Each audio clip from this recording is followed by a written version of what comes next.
तो मैं एक सर्टेन चीज़ को एड्रेस करने वाला हूँ जो काफ़ी लोग नहीं टच कर रहे।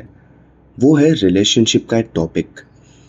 एज अ टैरो रीडर मुझे हर एक रीड आ रहा है रिलेशनशिप रिलेटेड।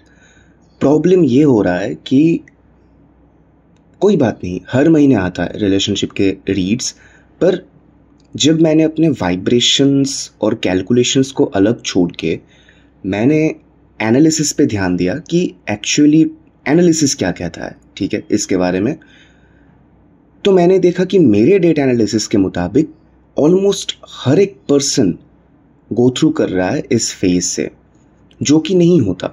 कोई कोई साइंस करते हैं, कोई कोई साइंस नहीं करते हैं, इट इज़ टोटली अंडरस्टैंडेबल। पर हर कोई एक ही टाइप के चीज़ों में कैसे फंसा हुआ है। सो इस related, even though I am a tarot reader, astrology में जानता हूँ, पर वो मेरी एक्सपर्टी नहीं है, ठीक है, वो मेरे एक्सपर्टीज के अंडर नहीं आता। बट स्टिल आई नो थोड़ा सा, इतना कि मैं आपको एड्रेस करके बोल सकता हूँ कि what you are going through right now and why you are going through, क्योंकि ये प्रॉब्लम काफ़ी जनरलाइज्ड है। अगर आपको ये सुन के लगे कि आप इन सब चीज़ों से गुजर नहीं रहे, अगर आपको ये लगता है तो आप वीडियो छोड़ सकते हो, कोई दिक्कत नहीं। अगर आपको लगता है कि आप एक खुशहाल लाइफस्टाइल में जी रहे हो तो यहीं पर ड्रॉप कर दो वीडियो, कोई दिक्कत नहीं। तो मैं एक एक राशि करके हर एक राशि पर आऊँगा, तो मैंने क्या समझा है, किस वजह से हो रहा है, क्या हो रहा है, वो सारी चीज़ें मैं एड्रेस करने की कोशिश करूँगा। बने रहिए मेरे साथ, और अगर वीडियो रिलेटेबल लगे लाइक करके बोल देना कहाँ रिलेटेबल लग रही है, और सब्सक्राइब कर लेना, क्योंकि बोल सकते हो more than a divine person और someone aligned with divine, I am more of an analyst. ठीक है, तो चलो शुरू करते हैं। अगर आपका मून साइन लियो है यानी सिंह राशि है, तो रीडिंग स्पेसिफिकली आपके लिए बनाई गई है। दिल पे हाथ रखिए और ध्यान से सुनिए, क्योंकि प्यार का मैदान जुलाई के बाद काफी टेस्टिंग होने वाला है। 2025 का सेकेंड हाफ जुलाई से लेकर दिसंबर तक आपके लव लाइफ के लिए एक full on roller coaster ride होगा। कभी एक्सट्रीम पैशन तो कभी एक्सट्रीम साइलेंस ट्रीटमेंट, कभी रिकेंडल ऑफ ओल्ड रोमांस तो कभी ओल्ड वुंड्स का रीसरफेसिंग। लेकिन अगर ये आप इमोशनली अवेयरनेस के साथ टैकल करते हो तो यही फेज आपके स्ट्रेंथ में बदल सकती है। सबसे पहले बात करते हैं जुलाई की, मतलब बची कुची जुलाई की। मर्क्यूरी रेट्रोग्रेड तो चल रहा है, और वो भी आपके अपने राशि लियो पर। तो आप जो सोच रहे हो वो क्लियरली एक्सप्रेस नहीं हो पा रहा है, और जो आप बोल रहे हो वो सामने वाले को उल्टा समझ आ रहा है। आप एक्सप्रेसिव जरूर हो, ड्रामेटिक भी हो, आप प्यार में पूरा दिल रख देते हो, लेकिन इस वक्त कम्युनिकेशन ग्लिच हो रहा है। आपको लगेगा कि मैं तो सब कुछ कर रहा हूं या कर रही हूं, फिर भी मुझे इग्नोर क्यों किया जा रहा है। और यहां मिसअंडरस्टैंडिंग्स और ईगो क्लैशेस होना स्टार्ट हो जाएगा। मतलब जुलाई में ऑलरेडी चल रहा है, इसके ऊपर सैटर्न भी रेट्रोग्रेड में है। सैटर्न का रेट्रोग्रेड होता है रियलिटी चेक देने के लिए। तो अगर आप किसी ऐसे रिलेशनशिप में हो जहां पर ज़्यादा एफर्ट डाल रहे हो या एक्सपेक्टेशंस पूरी नहीं हो रही एक ही साथ, तो जुलाई में ये इम्बैलेंस और भी ज़्यादा होता है, नज़र आएगा आपको। First statement you will have in your mind is, मैं तो इतना प्यार करता हूँ या करती हूँ, पर वो मुझे फील क्यों नहीं करता, वो मेरे बारे में क्यों नहीं सोचता। एंड ये थॉट आपको अंदर से बहुत ब्रेक कर सकती है, लेकिन ये ब्रेक ही आपको आपका मैच्योरिटी देगा। अगस्त का सीन थोड़ा सा अलग होने वाला है। वीनस आ जाएगा वर्गो में, और लियो लोगों के लिए ये फेज थोड़ा सा अनकंफर्टेबल होने वाला है। क्यों? क्योंकि लियो फ्लैशी बहुत है। लियो के लिए grand gestures, big hugs, movie like confessions, ये सब काफी रोमांटिसाइजिंग है लियो के लिए। लेकिन वीनस इन वर्गो छोटी छोटी चीजों में प्यार दिखाता है। एक टाइमली एक टेक्स्ट, एक थॉटफुल रिप्लाई, या छोटी सी हेल्प, मे बी बहुत छोटा सा gift, may be handmade envelope और एक लेटर। तो इस टाइम पे आप कंफ्यूज हो जाओगे। आपको लगेगा कि क्या ये प्यार है, तो ये इतना साइलेंट क्यों है? अगर ये इतना साइलेंट और प्यार एक साथ है, then it is not good for me. लेकिन कभी कभी ये बहुत छोटी चीजें ही प्यार होती है। आपको ये लेसन मिलेगा कि लाउड होने के बिना भी फीलिंग्स एग्जिस्ट कर सकते हैं। इसे मैच्योरिटी बोलते हैं। अभी बात करते हैं सितंबर की। सितंबर का लूनर एक्लिप्स आपके लिए सीधे इंटीमेसी जोन को हिट करेगा। आपके अंदर छुपी हुई इमोशनल मेमोरी को, कोई अनरिजॉल्व्ड पास्ट को या कोई ट्रॉमा को, ट्रस्ट इश्यूज रिलेटेड स्पेसिफिकली, ये सरफेस कर देगा। कोई एक्स वापस आ सकता है। आप कंफ्यूज हो जाओगे कि क्या ये क्लोजर देने आया है या मेरी लाइफ में वापस आने आया है। आपको डिसाइड भी करना होगा कि केओस चाहिए या क्लैरिटी। इस वक्त आपका ड्रीम वर्ल्ड भी बहुत एक्टिव होगा। Vivid dreaming, lucid dreaming, emotional flashbacks and काफी सारे साइकिक कनेक्शंस आपको फील होंगे पुराने कनेक्शंस के साथ।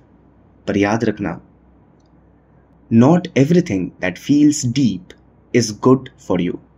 Emotional intensity and emotional health दोनों सेम नहीं होते। उसके बाद हम आएंगे अक्टूबर और नवंबर पर।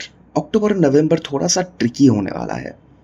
फिर से मर्क्यूरी रेट्रोग्रेड होगा और इस बार स्कॉर्पियो और सैजिटेरियस में। अब ये फेजेस लियो के लिए क्या लेके आएंगे? पास्ट कन्वर्सेशंस, एक्स लवर्स और फैमिली इंटरफेरेंस। कहीं ऐसे लोग वापस रिकनेक्ट करने चले आएंगे जो कभी आपके रिश्ते को इन्फ्लुएंस करते थे और ड्रामा क्रिएट करते थे आपकी लाइफ में। इस वक्त आपको आपके अंदर क्लैरिटी बनाए रखनी है। आपको लग सकता है कि क्या मैं ओवरथिंक कर रहा हूं या कर रही हूं? ये सच में कुछ प्रॉब्लम है मेरे साथ, या मैं बस यूं ही सोच रहा हूं और सोच रही हूं? लेकिन हर बार रिएक्ट मत करो। कभी कभी साइलेंस सबसे बड़ा पावर होता है। और हाँ, अगर आप किसी नए रिलेशनशिप में हो तो ये एक टेस्ट फेज होगा आपके लिए कि आप अपने क्लैरिटी, आपके पैशन को कितना कंट्रोल कर सकते हो। Clarity in the situation and passion in the bond, दोनों ही कंट्रोल में होना चाहिए। एज आपके इंटेंशन के अलावा भी आपका दिमाग बहुत घूमेगा। आपको लगेगा कि ये करना होगा, वो करना होगा, ये चीज जरूरी है, वो चीज जरूरी है। पर एंड में जाके आपको ये भी लग सकता है कि सब कुछ खोखला लग रहा है, right? That would be the problem. Finally आते हैं दिसंबर पर। दिसंबर आपका गोल्डन पीरियड है, क्योंकि मार्स जो एक एक्शन और एनर्जी का प्लैनेट है, अब सैजिटेरियस में आके पैशन, एक्साइटमेंट और कॉन्फिडेंस आपको बहुत देगा। डेटिंग, फ्लर्टिंग, क्रिएटिव एक्सप्रेशन का बहुत टाइम है। अब आपका इनर चार्म भी फुल पावर पर होगा। आपको लगने लगेगा कि यस, अब मैं खुद जैसा फील कर रहा हूं या कर रही हूं। और अगर आपका रिलेशनशिप जुलाई टू नवंबर का स्ट्रेस से बचा रहे तो दिसंबर में एक नया फेज स्टार्ट होगा, इक्विवेलेंट टू रीबर्थ। आप किसी ट्रिप में जा सकते हो इस वक्त। आप या किसी डीप इमोशनल मोमेंट को शेयर कर सकते हो विथ योर पार्टनर। ये वक्त है रोमांस एंजॉय करने का बिना गिल्ट के। आपने बहुत हैंडल कर लिया, अब प्यार डिजर्व तो आप करते हो पर सेलिब्रेट नहीं करे कभी भी। तो ये फेस उस वक्त के लिए ही बना हुआ है कि आपको सिर्फ फीलिंग्स को समझना नहीं है, पर उन्हें सेलिब्रेट भी करना है। कितनी भी छोटी चीजें आपकी ओर आ रही हो, आपको उन्हें नेग्लेक्ट नहीं करना चाहिए और आपको वो ग्रैंड जेस्चर्स का वेट नहीं करना चाहिए। दिसंबर आपको एक नया स्टार्ट करने का मौका देगा। अगर आप दिसंबर तक कोई कनेक्शन टिकाए रख पा रहे हो तो chances are very high I won't be any how misguiding you, chances are very high कि रिलेशनशिप आपका नहीं रहेगा बाय सितंबर टू नवंबर। सैटर्न का एक फेज होता है कि जहां पर सैटर्न आपको क्लैरिटी देता है। तो अगर ये टिकने वालों में से नहीं है आपका रिलेशनशिप, देन आपका रिलेशनशिप नहीं टिकेगा। अभी वार्निंग्स क्या है फॉर यू। जब अटेंशन ना मिले तो ओवर रिएक्ट मत करो। हर चीज पे स्पॉटलाइट आपको चाहिए, ये नॉर्मलाइज मत करो। पर हर वक्त आपको कंट्रोल में भी रहना है, ये भी नॉर्मलाइज मत करो। नॉमिनल रहो। It is true in certain perspectives कि दुनिया आपके इर्द गिर्द नहीं घूमती। सेकंड, आपकी फीलिंग्स को स्टेज पर मत लाओ। हर एक बात को थिएट्रिकल बनाने की कोई जरूरत नहीं है। कभी कभी रॉ ऑनेस्टी ही काफी होती है।